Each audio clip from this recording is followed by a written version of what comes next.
ये इंटरव्यू सिर्फ तालीमी और मालूमाती मकसद के लिए पेश किया गया है। मीडिया स्टार वर्ल्ड किसी भी हिंसा, नफरत या तासुब की हिमायत नहीं करता। यहाँ पेश किए गए ख्यालात मेहमान के अपने हैं।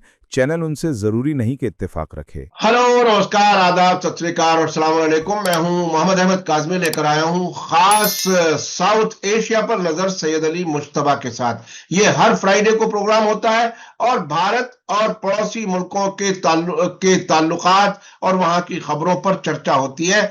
आज बहुत बड़ी खबर यह है कि रूस के प्रेसिडेंट व्लादिमीर पुतिन भारत में है और भारत में रहते हुए जो भारत और रूस के ताल्लुकात हैं उस पर तो बात हो ही रही है। यहीं से एक बड़ा बयान रूस की तरफ से आया है कि वो अफगानिस्तान की तालिबान सरकार से ताल्लुकात मजबूत कर रहा है। क्या हुआ, एक रिपोर्ट अमेरिका से आई है बहुत दिलचस्प कि उन्होंने 20 साल में तकरीबन 145 अरब डॉलर खर्च किए और उनके मुताबिक डेमोक्रेसी यह कायम नहीं हुई। यानी अमेरिका ने 20 साल झक मारी और अब रूस अपने ताल्लुकात बेहतर कर रहा है। उस पर हम बात करेंगे। उसके अलावा पाकिस्तान से बहुत अहम खबर है, पाकिस्तान अफगानिस्तान के टकराव की, उस पर इमरान खान का बयान है। उसके अलावा फिर हम बात करेंगे बांग्लादेश की कुछ खबरों की और श्रीलंका की। मैं ज्यादा लंबी बात ना करके सीधे चलता हूं सैयद अली मुश्तबा के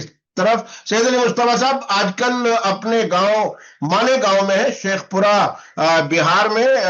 वो साल में कम से कम 2 बार कुछ दिन के लिए वहां जाते हैं। अपने एंसेस्ट्रल कुछ चीजें हैं, अपनी वतन से मुतालिक कुछ चीजें उसके लिए, लेकिन वहां भी वो वक्त निकालते हैं हमारे लिए। सैयद अली मुश्तबा साहब, वेलकम है आपका। मीडिया स्टार वर्ल्ड को आप वक्त दे देते हैं, उसके लिए बहुत बहुत शुक्रिया। आज तो दिल्ली से ही बहुत बड़ी खबर है। क्या कुछ है पुतिन के विजिट का मकसद और उसमें अफगानिस्तान कितना इंपॉर्टेंट है? बहुत बहुत शुक्रिया काजमी साहब। मेरे सामने को मेरा आदाब, सत्य श्री अकाल और सलाम वालेकुम। आज हम लोग अपने चर्चा का आगाज नई दिल्ली से शुरू कर रहे हैं, जहां के रशिया के प्रेसिडेंट पुतिन साहब जो हैं वो अभी दिल्ली में हैं। 2 दिन के 4 और 5 का उनका दौरा है और ये समिट लेवल की मीटिंग है, इंडो रशिया फ्रेंडशिप की मीटिंग है, जो कि एक इंदिरा गांधी से शुरू हुई थी। ये बहुत बड़ी अहम मतलब मीटिंग है रशिया के और इंडिया के क्लोज रिश्ते से। अब इसका जो अभी जो कॉन्टेक्स्ट है वो ये है कि इंडिया ये डिमॉन्स्ट्रेट करना चाहता है अमेरिका को कि हम रशिया को छोड़ नहीं सकते और आप भी हैं हमारे मतलब इसमें, लेकिन रशिया भी हमारे साथ लगा हुआ है। तो ये जो है ना, ये नेशनल सोवरेंटी का क्वेश्चन है, जो कि वो अमेरिका को बताना चाहता है कि आपके हम अधीन नहीं हैं, आप जैसे पाकिस्तान को घुमाते हैं वैसे हमें नहीं घुमा सकते। ये मैं ऐसा समझता हूं और इसीलिए इस वक्त जो है वो भारत एक बड़ा पैगाम दे रहा है अमेरिका को कि हमारी दोस्ती आपसे भी है, लेकिन रूस से दोस्ती हमारी काफी मजबूत है और साथ साथ चलेगी। ये पैगाम दे रही मोदी सरकार। जी, आप ये कह रहे हैं? जी बिल्कुल बिल्कुल बिल्कुल यही है। अब इसमें क्या है कि पहले 1-2 बार हम डिस्कस कर ले कि जो डिफेंस डील है वो मेन प्राइमरी, मतलब अभी तो 2 दिन के बाद फिर पूरा आएगा कि क्या क्या हुआ क्या नहीं हुआ, लेकिन जो डिपेंडेंसी है इंडिया की रशियन हार्डवेयर पे और रशियन एम्यूनेशन पे और उनके जो मतलब मिलिट्री असलाह है वो बरकरार है। और जहां तक मेरे सोर्सेज हैं कि एयर डिफेंस सिस्टम जो है और मिसाइल सिस्टम, ये रशिया से बातचीत अभी होगी और उससे कोई डील होगा। तो डिफेंस मैटर पे जो है वो बहुत बड़ा एक ऐलान होने वाला है, जो कि इंडिया रशिया के ऊपर है। उसके बाद और अलग अलग तजारती और अलग अलग चीजें जो है वो सब सामने आएंगी, जो कि अलग अलग मतलब सेक्टर में बटी हुई हैं। और ये इसका मेन संकेत यह है कि जयशंकर साहब अभी 4 हफ्ते पहले गए थे रशिया और उन्होंने इनविटेशन दिया था वहां जाकर के पुतिन को कि आप आइए। और अभी जो है वो मतलब अभी मतलब कुछ समिट्स भी होने वाले हैं दिल्ली में, जिसमें रशिया का जो है वो सपोर्ट बहुत जरूरी है। जो कि एक तो मतलब ब्रिक्स की समिट होने वाली है जिसमें रशिया है, तो अब अगले 1 महीने 1.5 महीने के अंदर है।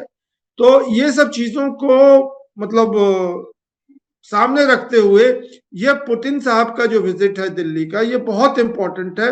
और ये इंपॉर्टेंस ये बताता है कि रशिया जो है वो इंडिया का मोस्ट डिपेंडेबल अलाई है और अभी भी है वो।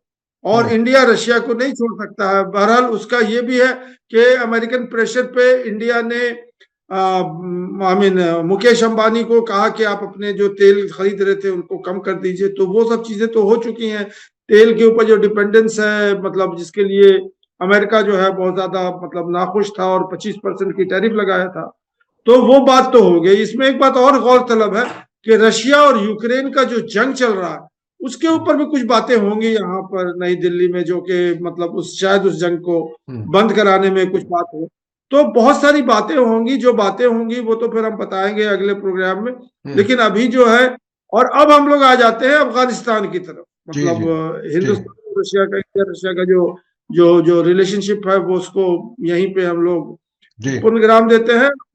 अब रशिया ने जो है वो अपनी डेलीगेशन भेजा हुआ था प्री समिट जो अभी हो रहा है, और उनके जो फॉरेन अफेयर के लोग हैं उन्होंने एक बहुत बड़ा बयान दिया है नई दिल्ली से कि रशिया अफगानिस्तान के साथ है और अफगानिस्तान को रशिया ने जो है वो रिकॉग्नाइज किया हुआ है, और अफगानिस्तान के डेवलपमेंट में रशिया और इंडिया दोनों ही एक ही पेज पे हैं। और ये बहुत बड़ा मतलब इसका हवाला जो है वो मतलब इस तरह से चल रहा है कि एक तरफ तो इंडिया, रशिया और अफगानिस्तान है, दूसरे कैंप में रशिया, अफगानिस्तान और पाकिस्तान है। तो ये बड़ा मुअम्मा है कि ये स्ट्रेट जैकेट नहीं है कि एक तरफ ये है एक तरफ ये है, तो इस तरह का नहीं है। तो अब जो बात यहाँ पे मतलब अफगानिस्तान की खबरों पे चल रहे हैं कि ये बहुत बड़ी बात है कि अफगानिस्तान जो है वो मतलब अभी जिस हाल में है पाकिस्तान के साथ, वो बड़ी रशाकशी चल रही है वहां पे। जो अभी एक सऊदी अरेबिया में राउंड ऑफ टॉक्स हुआ है, पहले तो दोहा में हुआ था सीज फायर जिसको कुछ किया था, तो अभी उन्होंने कहा कि सीज फायर तो हमारा चल रहा है, हम दोनों मुल्क जो है सीज फायर पे मतलब अटके हुए हैं, मतलब यह है कि उसको हम ऑनर कर रहे हैं सीज फायर को। लेकिन मैं थोड़ा उस पे जरा आगे आऊंगा। अभी देखिए अफगानिस्तान और भारत के रिश्ते बेहतरीन बढ़ते हुए जो नजर आ रहे हैं। आपने देखा कुछ हफ्ते पहले आमिर खान मुत्तकी जो वहां के एक्टिंग फॉरेन मिनिस्टर हैं वो आए, देवबंद भी गए और कई जगहों पर गए, तकरीबन 5-6 दिन का उनका दौरा था। उसके बाद उनके जो तिजारत के मिनिस्टर थे वो भी यहां पर आए, वो भी एक कॉरिडोर खुलने की बात कह करके गए। अमृतसर और काबुल की फ्लाइट्स के जरिए सामान लाने ले जाने का भी सिलसिला शुरू हुआ। और अब रूस की तरफ से पुतिन की विजिट के दौरान उसको रीअसर्ट किया जा रहा है कि भारत और रूस वो अफगानिस्तान के साथ आपस में तालमेल करके आगे बढ़ रहे हैं। मैं जो अब शुरू में बता रहा था, एक अभी अभी खबर आई है जिसमें अमेरिका के special inspector general for Afghanistan reconstruction, जिसको SIGAR सीगर कहा जाता है, उन्होंने बताया कि 2002 से 2021 के बीच 145 अरब डॉलर उन्होंने खर्च किया उनके मुताबिक रिकंस्ट्रक्शन पर, और डेमोक्रेसी को वहां कायम नहीं कर सके। वो एक तरह से उन्होंने अपनी नाकामी कबूल की है। अब रूस इस तरह से ताल्लुकात आगे बढ़ा रहा है। जी अब चलते हैं अफगानिस्तान और पाकिस्तान वाले मामलात पर। क्या कुछ है पाकिस्तान अफगानिस्तान के बीच में?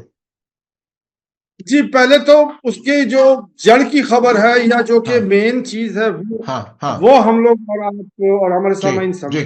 यहाँ पे बात जो चल रही है, अफगानिस्तान एक सॉवरेन मुल्क है और अपनी सॉवरेनिटी को वो बरकरार रखना चाहता है, और वो किसी तरह से ना ही रशिया से, ना ही अमेरिका से, ना ही इंडिया से, मतलब वो उनका क्लाइंट स्टेट बना।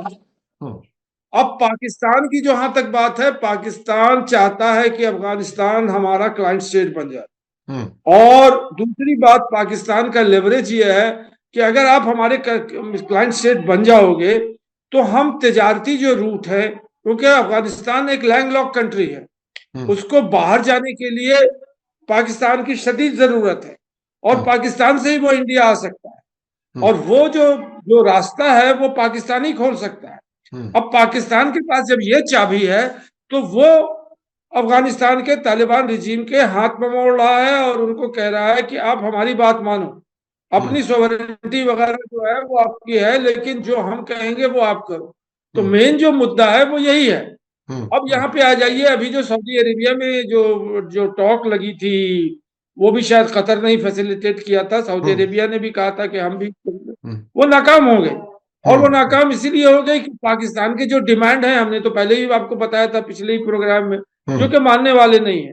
फिर भी वहां के आमिर खान मुत्तकी और जो वो जबीउल्लाह मुजाहिद साहब हैं, जो कि इंटरनल मिनिस्टर है, उन्होंने कहा कि हमने दरवाजे नहीं बंद किए हैं पाकिस्तान से बातचीत करने के लिए, हम लोग बात करते रहेंगे।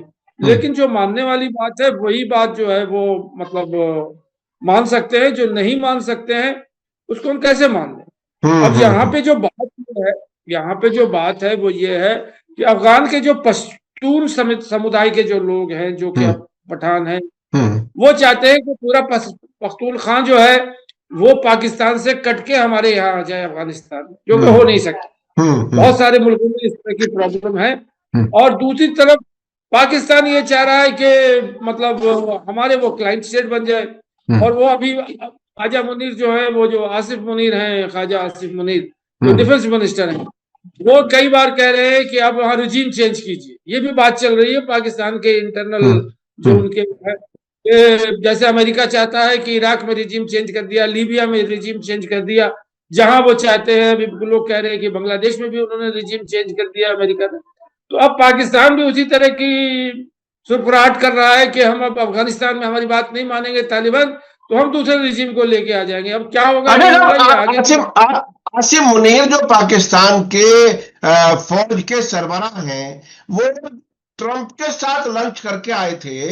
आपको उस लंच का असर इन सारी चीजों में नजर आ रहा है कि वो क्या सिर्फ अमेरिका के इशारों पर ये सारे फैसले ले रहे हैं कि वो अपने अंदर भी वहां हुकूमत अपनी मर्जी से चलाएं और बाहर के ताल्लुकात भी वो अमेरिका के इंटरेस्ट को सेफगार्ड करके कहें? क्या आप ऐसे देखते हैं?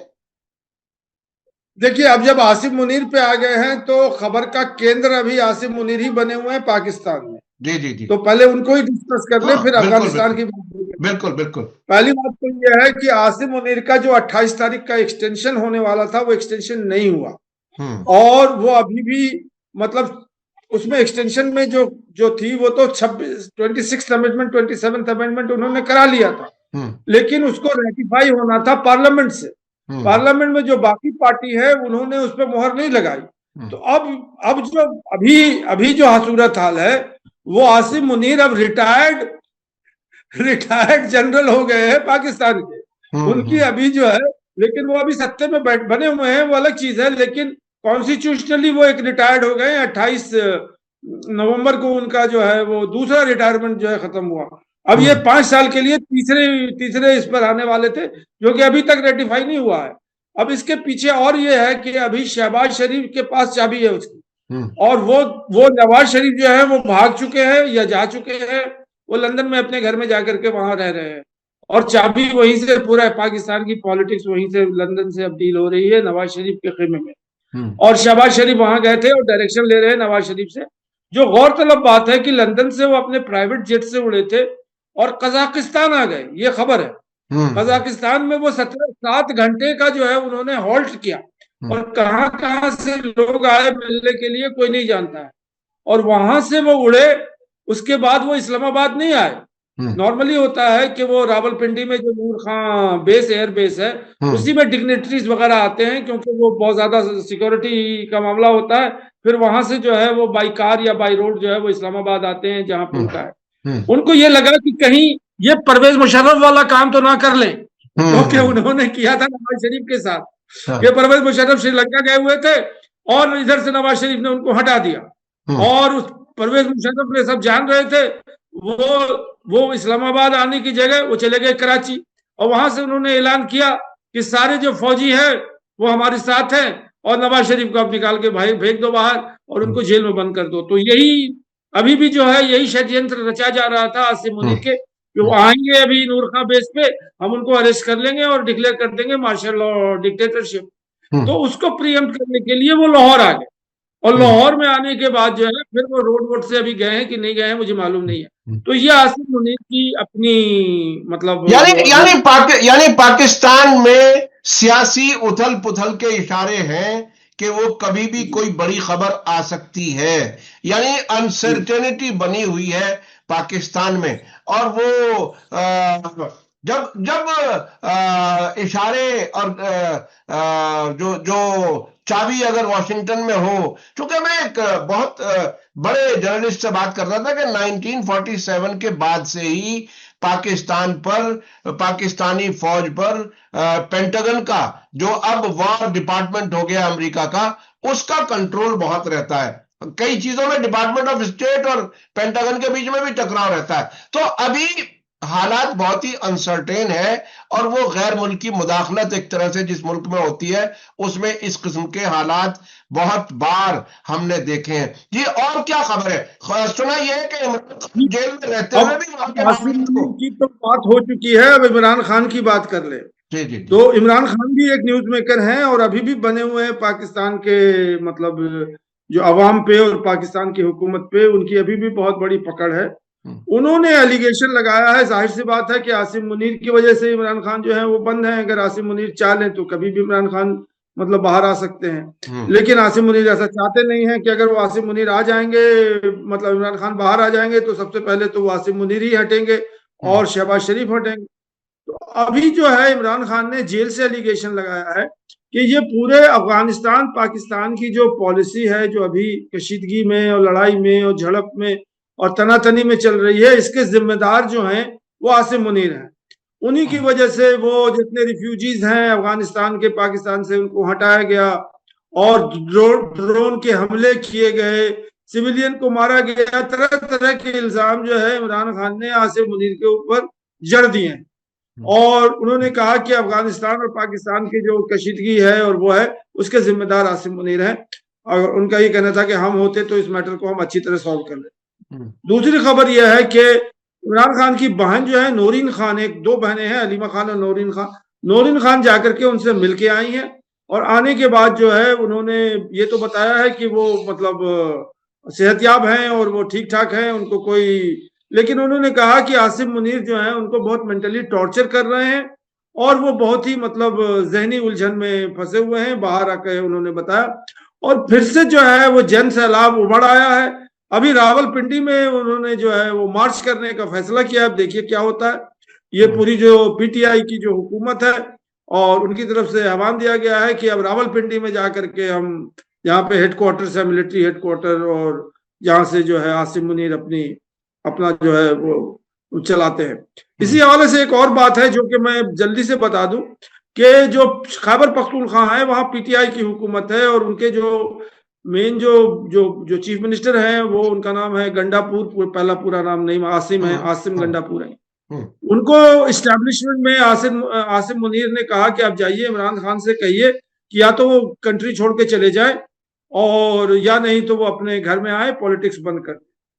अब उसके बाद ये पहुंचे उनसे मिलने के लिए, और जब इन्होंने इमरान खान से ये तजवीज रखी तो इमरान खान जो है आग बबूला हो गए और आपे से बाहर हो गए। और उन्होंने कहा कि आपको तो वहीं जहां लोग आपसे कह रहे थे उनको एब्सोल्युटली नॉट, आपको कहना चाहिए था, हमसे क्या आप कंसेंट लेने आए।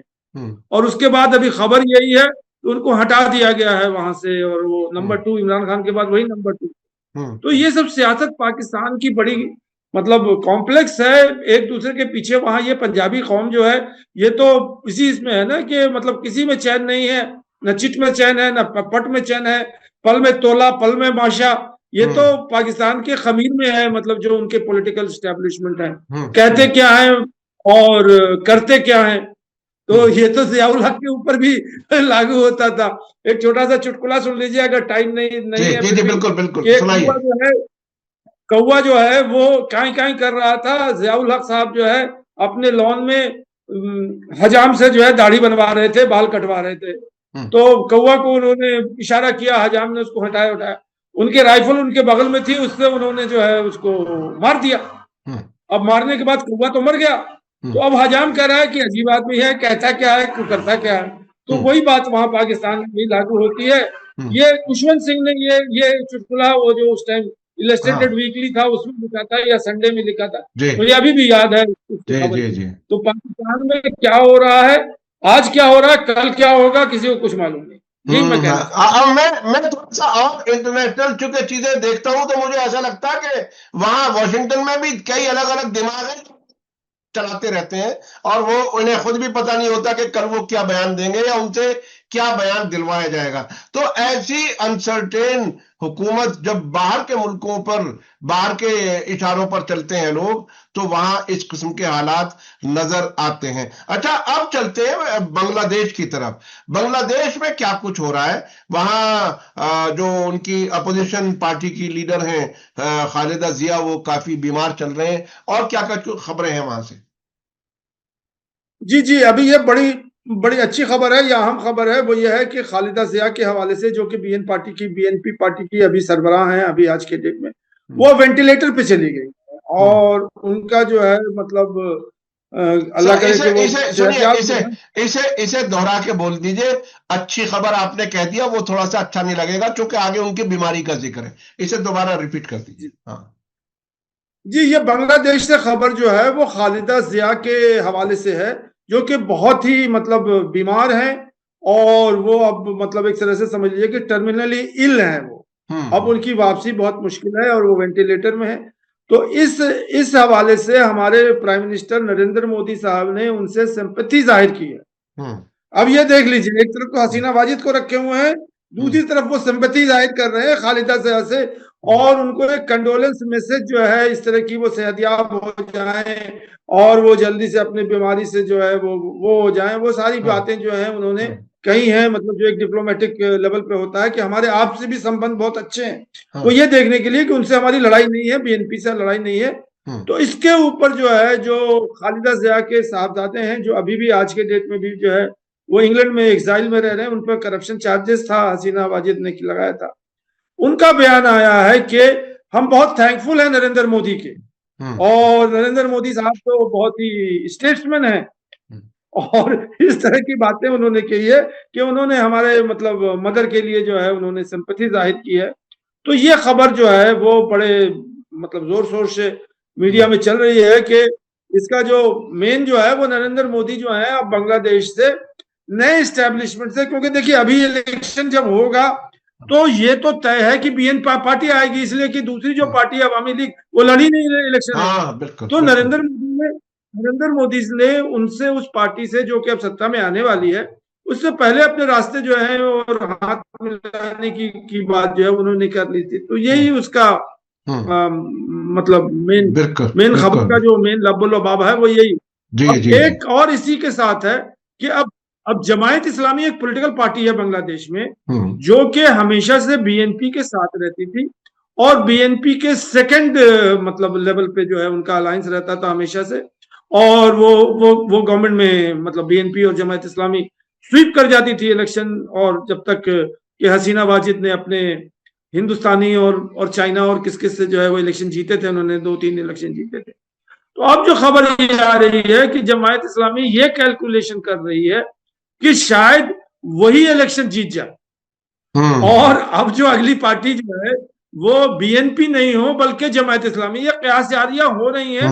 अब जमायत इस्लामी जब वो इलेक्टोरल मतलब उसमें जाएगी और टेस्ट करेगी तो कितने वोट लाएगी, क्या कि उन्हें अलायंस बनाएगी, कि अपने आप में बन जाएगी।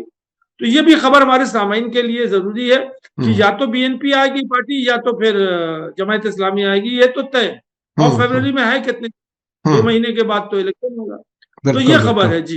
हाँ, तो ये बहरहाल वहां अब शेख हसीना की दाल गलने वाली नहीं है, और वो अपने यहाँ दिल्ली में बैठी हुई हैं, और शायद उन्हें अब भी तमन्ना है कि वो फिर भी प्राइम मिनिस्टर बन जाएंगी। लेकिन बहरहाल मोदी जी भी अपना रंग एक तरह से डिप्लोमेसी के जरिए दूसरी तरफ आउटरीच कर रहे हैं। अच्छा, श्रीलंका में बड़ा साइक्लोन और तबाही आई हुई है। आप चेन्नई में रहते हैं, आपके नजदीक का ही वो इलाका है। क्या कुछ खबरें हैं वहां से? जी जी, ये साइक्लोन जो है ये तो आपदा है, जो कि मतलब अच्छा हुआ कि तमिलनाडु पे आके नहीं बरसा, वो श्रीलंका की कोस्ट पे आ गया है, और काफी फ्लडिंग हो रही है। अभी आज ही जो है वो चेन्नई में बरसात रुकी है, और काफी स्कूल कॉलेजेस वगैरह सब बंद हैं चेन्नई में, मतलब पिछले इतवार सोमवार से। तो अभी जो इसमें खबर यह है कि इंडिया ने ऑपरेशन सागर माला, सागर को करके उन्होंने वो एक ऑपरेशन लॉन्च किया है, जो कि उनको ह्यूमैनिटेरियन एड और ये सब चीजें जो हैं वो दे रहा है, क्योंकि जाहिर सी बात है कि इमीडिएट नेबर तो इंडिया ही है। तो अब यहाँ पे जो दूसरी खबर वो ये है कि पाकिस्तान भी जो है बैठा हुआ है अपने ह्यूमैनिटेरियन एड लेके, और उसको हवाई रास्ते से इंडिया ने एयर स्पेस बंद कर दिया था, और 48 घंटे तक जो है वो बातें होती रही, और उसमें कौन कौन लोग आए उसकी खबर तो हमें नहीं है।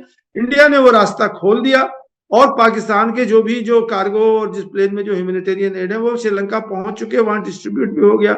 उसमें भी बहुत सारी चीजें हो रही हैं कि एक्सपायरी डेट और जाली सामान जो है वो पाकिस्तान से ह्यूमैनिटेरियन एड के नाम पे जा रहा। उन सब चीजों पे मैं नहीं जा रहा हूं, लेकिन ये हिंदुस्तान पाकिस्तान के रिलेशन पे अब इसमें हमारे जो रणधीर जायसवाल हैं, एमईए के स्पोक्समैन, वो आ गए हैं। उन्होंने क्लैरिफिकेशन दिया है कि हम लोगों ने कोई एयर स्पेस बंद नहीं किया था, और पाकिस्तान ने ही डिले कर दिया कि हम जो है मतलब अभी नहीं है, 2 घंटे के बाद और 4 घंटे के बाद। तो ये सब जो हिंदुस्तान पाकिस्तान के होते हैं वॉर ऑफ वर्ड्स, कि हमें 48 घंटे तक जो है आपने हमारा मतलब ह्यूमैनिटेरियन एड को रोके रखा, हम नहीं जा सकते हैं। तो ये सब चीजें तो हम हर रोज देख रहे हैं हिंदुस्तान और पाकिस्तान के हवाले से। और अभी ये जो आपदा आ गई है, इसमें हम और आप सब लोग मतलब शामिल हैं कि जो श्रीलंका वाले हैं जल्दी से जल्दी रिकवरी करें और उनको ये करें, और हिंदुस्तान जो है वो मतलब उसमें जितनी मदद कर सकता है उनको, उसमें 200 से ऊपर जो लोग हैं वो मर गए हैं। बिल्कुल बिल्कुल, बड़ी तादाद में लोग मर गए, बड़ी तादाद, ओवर 200 पीपल, 234 शायद, जो मैं देख रहा था। तो ये तो बड़ा नंबर है ना, ये बरसात नहीं है, ये तो बहुत बड़ा आपदा है जिसमें ये हुआ। बिल्कुल बिल्कुल जी, बहुत बहुत शुक्रिया, बहुत बहुत शुक्रिया जनाब सैयद अली मुश्तबा साहब। आप हर फ्राइडे हमारे दर्शकों को पूरे इलाके की अहम खबरों पर चर्चा भी करते हैं और उस पर अपनी एनालिसिस भी देते हैं। आज की जो सबसे बड़ी और अहम खबर वो ये कि रूस के प्रेसिडेंट व्लादिमीर पुतिन भारत में, और इसी दौरान अफगानिस्तान पर अच्छा तालमेल और दोनों मुल्कों के अच्छे ताल्लुकात, और साथ साथ पाकिस्तान से जो खबर है कि इमरान खान अब भी वहां की सियासत में अहम रोल अदा कर रहे हैं, और वहां के फौज के सरबराह रिटायर हो चुके हैं, उनको एक्सटेंशन नहीं मिली। अब क्या होगा उनका, क्या पाकिस्तान की सियासत किस तरफ जाएगी, हम आने वाले वक्त में जैसी जैसी खबरें होंगी हम आपको बताते रहेंगे। बहुत बहुत शुक्रिया सैयद अली मुश्तबा साहब। आप दर्शकों से मैं कहना चाहूंगा कि आज का वीडियो आपको कैसा लगा कमेंट्स में जरूर लिखें और ज्यादा से ज्यादा लोगों तक शेयर करें। इसी के साथ मुझे दीजिए इजाजत, धन्यवाद, शुक्रिया, जय भारत, जय हिंद। हमारे चैनल मीडिया स्टार वर्ल्ड को सब्सक्राइब कीजिए और बेल आइकॉन दबाइए ताकि हमारी हर नई वीडियो का नोटिफिकेशन आपको सीधे मिलता रहे। अगर आपको हमारी खबरें पसंद आती हैं तो उन्हें अपने व्हाट्सएप, इंस्टाग्राम, फेसबुक और ट्विटर अकाउंट्स पर शेयर करना ना भूलिए ताकि और लोग भी हकीकत से वाकिफ हो सकें।